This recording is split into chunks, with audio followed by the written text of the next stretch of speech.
Tomorrow, Thursday, September 5th, 2013, the NFL season kicks off with the defending Super Bowl champion Baltimore Ravens traveling west of Denver to take on the Broncos.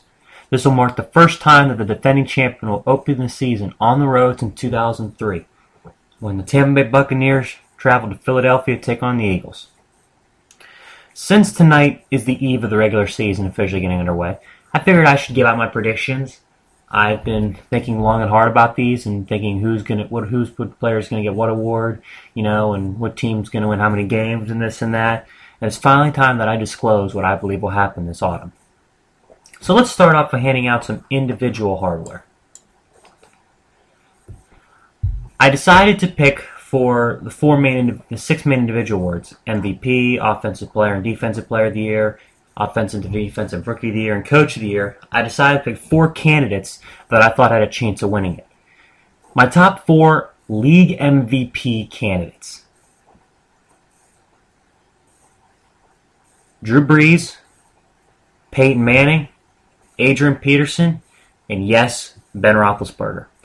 Now, it may sound like just a Steeler fan talking by saying Ben Roethlisberger, but my take on Ben Roethlisberger's place as a potential MVP was halfway through last year, he was, in some people's minds, the favorite to win the award. He was having a great year, and he finished with statistically one of his best years ever, even though the Steelers fell short of the playoffs. I mean, with underwhelming expectations for them this year due to winless preseason and the loss of several key starters, if Ben has a big year and the Steelers make the playoffs, number 7 could reel in an MVP award. But stiff competition will be facing him in that department, because you look at guys like Peyton Manning, all NFL last year and runner-up to AP in the MVP race. I mean, Manning's looking sharp, and he's got some new toys to play with, such as Wes Welker. I mean, think about it. The Sheriff, as he's called, he's primed for a big 2013. I would be very, very surprised if he wasn't in the MVP discussion by the end of the year, because he's had so many great years, and he's had 4 MVP seasons. Adding a 5th isn't too big of a stretch. But then you got last year's MVP and the guy who beat him to win the MVP, and that'd be running back for the Vikings, Mr. Adrian Peterson. I mean, for my money, AP had the best season a running back ever had last year. 2,097 yards. 2,097 yards, the second highest total in league history, 8 yards short of tying the record by Eric Dickerson. And he did that coming off 3 torn knee ligaments. I mean, it wasn't like he had that great a roster around him on offense. I mean, look at the guys he was playing with. Christian Ponder, his offensive line was good. His receivers weren't that great. I mean, he had a superhuman year. Like, he had just godly, I think would be a best way to describe, divine year. And if AP stays healthy and produces again, second MVP award, not too challenging. I mean, think about it. Yes, he's gotten some new guys on offense to help him out, like Cordero Patterson from the draft and Greg Jennings from the Packers from free agency. But AP is the offense, and he's the guy that they go to. But my opinion, the 2013 NFL MVP will go to Mr. Drew Brees, the guy that I think should have at least won a couple already because of the years he's had. I mean, he's won Offensive Player of the Year twice, has a Super Bowl ring, Super Bowl MVP. I mean, his accuracy is up there as possibly the number 2 or 3rd most accurate quarterback in league history. And now he's got Coach Sean Payton back together after that suspension for Bountygate. You know what the kind of numbers they're going to put up? I mean, Brees last year with no running game, an offensive line that kind of let him down at times, and a receiving core that was kind of in and out. I mean, he threw 43 touchdown passes and over 5,000 yards for the 3rd time. The guy just goes out there and slings the ball all over the place, and he's just so accurate. He can do everything on the field. I think Brees wins the MVP over guys like Ben, Peyton Manning, Adrian Peterson, and even former guys who've had it, like Brady and Rodgers, because you look at the situation the Saints are in. I mean, yes, it's great getting Sean Payton back, but You give Sean Payton and Drew Brees again, you get those two back together, another year in New Orleans. They got a full off season together, to put plays together that, they might have thought up in each other's absence. The sky's the limit for them. And that's why I think Drew Brees will take home MVP. Now, my 4 candidates for Offensive Player of the Year. 2 of them were from the previous segment. I think Brees and Peterson, definite candidates. I mean, hell, Brees has won it twice already. But if I had had 2 other guys to the mix, I'd throw in Aaron Rodgers of the Green Bay Packers and Colin Kaepernick of the San Fran 49ers, because you look at those 2 guys, particularly Rodgers, he's gotten so many accolades at this point in his career. And adding an Offensive Player of the Year award to his mantle isn't a stretch at all, because you look at what he's done the last few years. He's thrown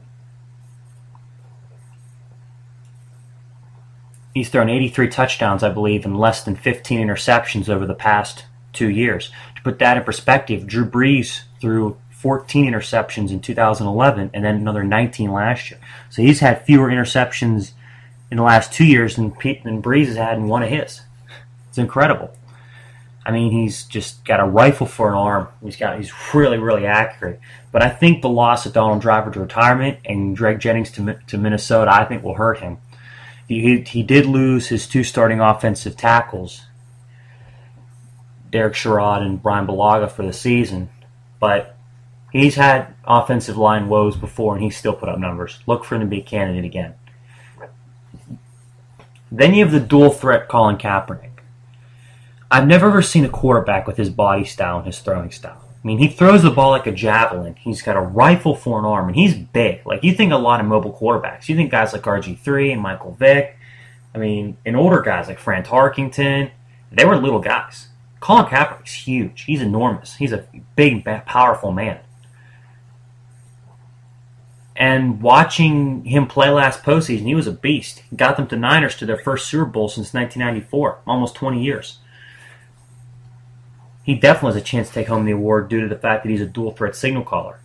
But in my opinion, I think the AP Offensive Player of the Year award will go to Adrian Peterson, because I think he takes home the Offensive Player of the Year award, because I don't think Brees will win both. And I think the fact is, the offense is still going to go through Adrian Peterson again. He's still going to have to carry the ball at least 350 times, because unless Christian Ponder makes this ginormous leap that we didn't see in the preseason in his development, it's going to be rough sledding for the Minnesota Vikings passing attack. So the running game is going to be heavily required. And if that's the case, Adrian's going to have a lot of carries. And if he has a lot of carries, he's going to have a lot of yards. Now, my top 4 Defensive Player of the Year candidates. You've got J.J. Watt. I have J.J. Watt, the D end of Houston, who had 20.5 sacks as a 3-4 end. Luke Kuechly, the inside linebacker for Carolina, who just had an incredible rookie year, was flying all over the place. And he's been dominant this preseason. You have Aldon Smith, the linebacker for the Niners, who was on pace to not just break but shatter the single-season sack record last year until he had a loss of production towards the end of the year. And then you have Richard Sherman, the cornerback for Seattle. 8 interceptions, all-pro. He's huge, he's fast, he's strong. You look at all those guys, and they've all got potential. J.J. Watt won the award last year, but, Kuechly won the Rookie of the Year, Defensive Rookie of the Year. Aldon Smith having, over 30 sacks in his first 2 years in the NFL is unprecedented. But I'm going to go with, my pick will be Sherman, because look at the team he's on, Seattle Seahawks. Yes, they can rush the passer because they got Cliff Averill this offseason. Chris Clemens comes back off injury, and Bruce Irvin gets to develop another year. But and you look at they can stop the run pretty well. They got a linebacker in Bobby Wagner who's really come a long way in just a few short years. But I think Richard Sherman's going to be the guy on that defense, because he is the face of Seattle's defense, because that secondary is unlike any secondary in the NFL.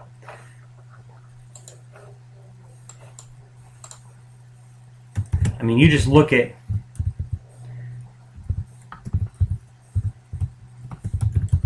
the Seattle Seahawks secondary. The defense that team has. Particularly, the defensive backfield. You've got Brandon Browner, who's just a big 6'4" corner. I mean, Sherman's 6'3", 195 himself. You've got Cam Chancellor, 6'3", 232, and my favorite guy in that secondary, Earl Thomas, the safety from Texas, who's 5'10", 202. Now, those numbers don't sound impressive, but usually defensive backs aren't very big. They're usually like 5'9", 5'8". So you get anything, over 5'11", that many times on a defense, on a secondary in particular, that's impressive. But I think that Sherman takes over because, think about it, he's going to be asked to shut down number one wide receivers every single week in and week out. And he's up to the task. I mean, he's motivated. He's got confidence in himself. I mean, he went on ESPN First Take and just embarrassed Skip Bayless with facts, about how good he really is been the last few years. I mean, the guy's unprecedented. I mean, you look at guys like J.J. Watt, they're going to design ways to block him. Alden Smith, if Justin Smith doesn't have much production, then Alden Smith won't either. And Luke Kuechly, he's still a little wet behind the ears. Sherman's a vet. He's in the best secondary in the NFL, a secondary that's going to be required to stop passing attacks all game long, week in, week out. The guys due for this award. Now, shifting to the guys that are really wet behind the ears, the top 4 offensive rookie of the year candidates that I have. I have Tavon Austin, the wide receiver for St. Louis. I mean, he's my pick to win it. I mean, obviously, because he's one of the few offensive, skill position players that people know about. But I'll get back to that. I have E.J. Manuel, the quarterback for the Bills, Tyler Eifert, the tight end for the Bengals, and Marcus Wheaton, the wide receiver for Pittsburgh. Wheaton's on that list because you talk to Steelers coaches, Steelers players, and Steelers writers that observed the team when they were in training camp and in the preseason. And they'll tell you that compared to Mike Wallace as a rookie, the only thing Marcus Wheaton doesn't do better than him is in the speed category. I mean, Mike Wallace is faster than anything. I mean, Marcus Wheaton's not that fast, but he's much crisper route runner. He's got much sharper hands. He's a better pure receiver than Wallace was as a rookie. And I think they're going to utilize him a lot, especially with Wallace being gone, and we're not going to be sure really how long Miller's going to be out. Eifert for Cincinnati is an interesting pick because they still have Jermaine Gresham, who's been a pretty decent tight end for them. But I think Tyler Eifert brings a little bit more size to that position. I mean, he had a credible year last year at Notre Dame. I mean, they didn't have a great passing attack there, and yet he had an absolutely brilliant season. But then you got E.J. Manuel, the quarterback for the Bills. Now, he's interesting because I think Buffalo's going to have a very good season. I think they've got a chance to go 8-8 because their defense, they got their biggest priority back in Jerry Spurr. They've got a really young, up-and-coming defensive line with Marcel Darius and Mario Williams. And you give E.J. Manuel the weapons like Robert Woods, Steve Johnson, C.J. Spiller, Fred Jackson, and a half-decent line in front of him, he's going to have a really good rookie year. But I think Tavon Austin's going to be the guy for one reason. And that is, look at the St. Louis Rams depth chart at wide receiver the last 2-3 years. Danny Amendola was the best guy that they had. They've not had a half-decent receiver come through town since Torrey Holt left, and that was how many years ago? Tavon is a damn good wide receiver. I mean, he's a lot like Percy Harvin was when he came out of college. All-purpose threats, can return, can play some running back even, incredibly depth at receiver and running routes, very quick and shifty. He's going to be he's going to be Sam Bradford, the quarterback's best friend. No doubt about that.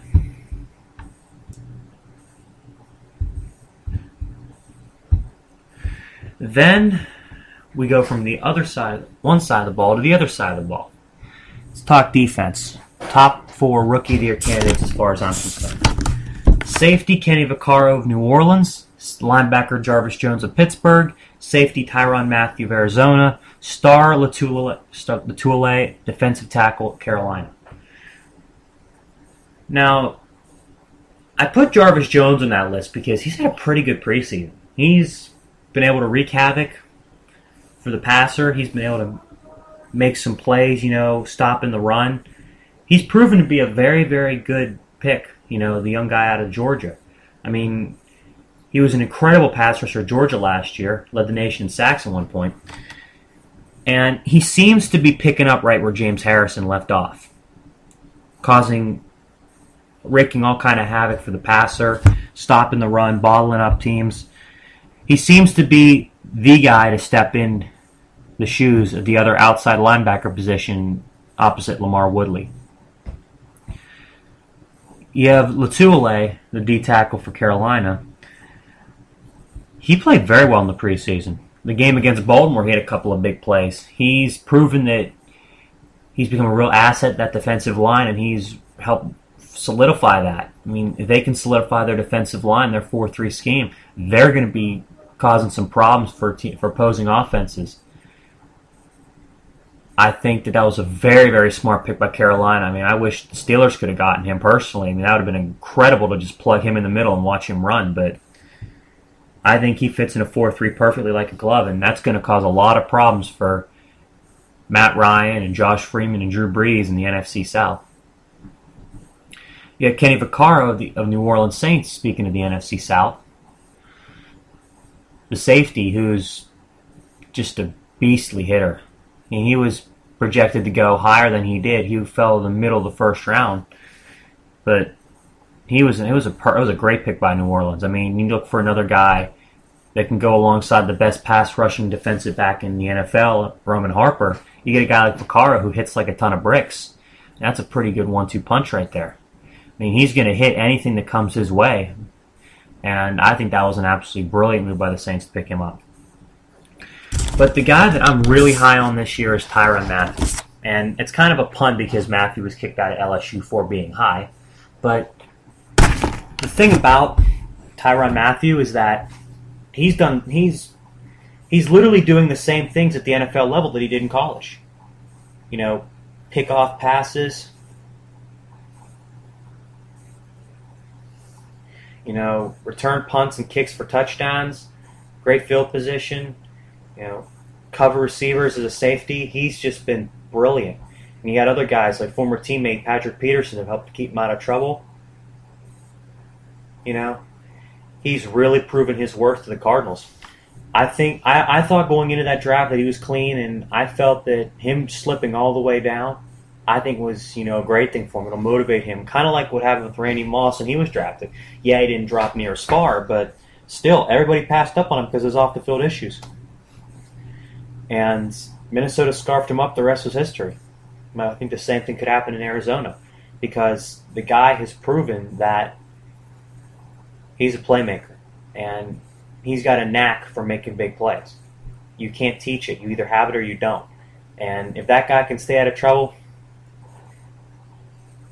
possible Hall of Famer. Even though he hasn't played a single NFL game yet, just watch. This guy's got instincts.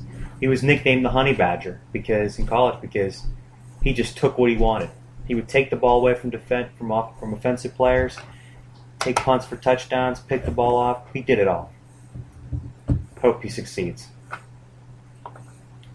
And finally, my top 4 Coach of the Year candidates. You got 3 guys that have been with their teams for somewhat of a while. You got Carroll in Seattle, Belichick New England, and Peyton in New Orleans. But then you got the new guy, Mark Trestman, I think is a good candidate in Chicago because, you look at the Bears last year, started off strong, faded into the sunset. I mean, now they don't have any Brian Urlacher. I mean, this team had a lot of questions, and I think going out and hiring an offensive coach is a brilliant move because you just plug John Bostic in as your inside linebacker, and he's been flawless in Brian Urlacher's position. In fact, maybe even better because he can really run and cover the pass very well. But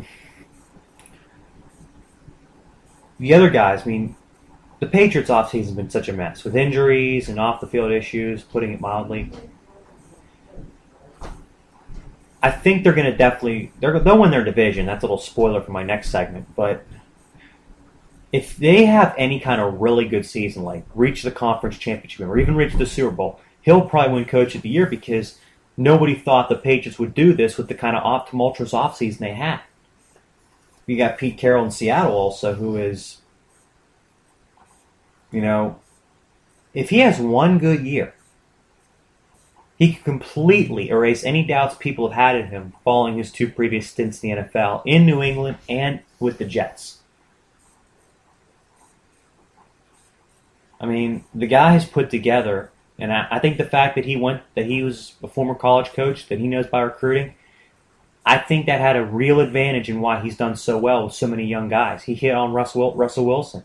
I mean, he hit on, guys like Golden Tate, guys like Richard Sherman, Earl Thomas, young guys, Bobby Wagner, that are stepping in, Bruce Irvin, that are stepping right in and just playing as well as they did in college, if not better. It's just amazing what he's been able to do up there. But for my money, the league MVP will also be coached by the coaching MVP. I think Sean Payton in New Orleans takes home the 2013 Coach of the Year award, because think about what the Saints went through in the last 18 months. I mean, people forget that the New Orleans Saints were literally one incomplete pass away from winning another Super Bowl. And the reason why I say that is because go back to the 2011 playoffs. I know that was really long ago. It really was. You have to really go back in time. They're playing the Niners. If Alex Smith doesn't throw that touchdown and the Niners don't win that game, New Orleans goes and hosts the NFC Championship game against the Giants in the Superdome. And I know New York went out to San Francisco and took care of them. But there's no way they make it out of the Superdome with a victory over New Orleans. New Orleans goes to the Super Bowl and plays the Patriots. They absolutely carve up the Patriots' second worst pass defense in league history, and Breeze gets another Super Bowl MVP, slam dunk Hall of Fame. That's what would have happened. They were so close. Then they get Bountygate. Then this, then that, and next thing you know, they're 7-9, missing the playoffs. I think that Sean Payton back and Drew Brees and him working together, and them finding ways, to exploit defenses and to, it's funny because I know the offense kind of went down in efficiency without Payton. The defense did too, because I know a lot of Greg Williams' input, but Sean Payton always instructed his defensive coordinators to be aggressive and to go for the ball. I feel that you just plug in the tapes of the defenses when Sean Payton was there versus when he wasn't. I mean, it's just, you wouldn't think it's the same defense. They're not getting turnovers, they're not getting pressure on the quarterback, and teams are just going up and down the field on them. I think Sean Payton back helps both sides of the ball. Both sides will be playing at top notch, and I think he will win the Coach of the Year award as the Saints make a return to the playoffs. All right, that does it for part 1 of my show. I'll be back with the second part momentarily. In it, I will preview how all 32 NFL teams will do. And I even have one big surprise coming out of the AFC. Stay tuned.